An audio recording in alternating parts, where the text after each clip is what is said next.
জীবনের কাছে হেরে গেলাম লিখে যে ছেলেটা বা মেয়েটা মরে গেল, তাকে হয়তো কেউ বলেনি জিতে যাওয়া মানেই জীবন নয়, হেরে যাওয়ার মধ্যেও থাকে বেঁচে থাকার আনন্দ। ডেল কার্নেগি, শিব খেরারা বারবার একটা কথাই বলেছেন, তুমিও জিতবে, শক্ত হও, উঠে দাঁড়াও, দৌড়াও, জিততে তোমাকে হবেই। কিন্তু কেউ বলে না তুমিও হারবে, তুমিও তো রক্তে মাংসেরই মানুষ, তোমারও ক্লান্ত লাগবে। একটু বসো, এখন আর উঠে দাঁড়ানোর দরকার নেই, সব সময় দৌড়াতে হয় না, খানিকটা জিরিয়ে নাও, অনেকক্ষণ তো শক্ত থেকেছ, এবার একটু নরম হও। এ কথা কেউ বলে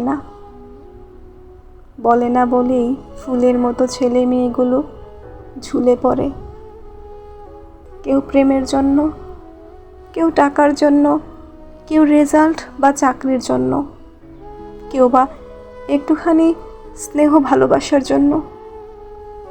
তাই তো কবি এক বুক কষ্ট নিয়ে লিখেছেন, আমি সম্ভবত খুব ছোট কিছুর জন্যে মারা যাব, খুব ছোট একটি স্বপ্নের জন্যে, খুব ছোট দুঃখের জন্যে।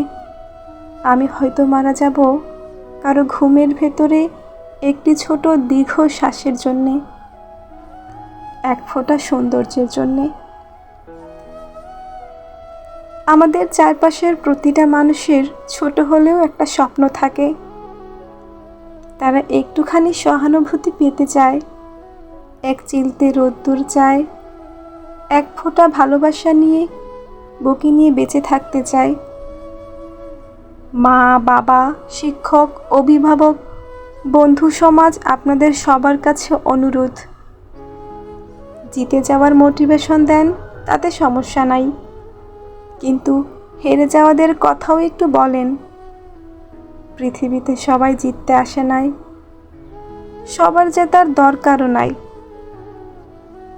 কিন্তু প্রত্যেকেই বাঁচতে চায়।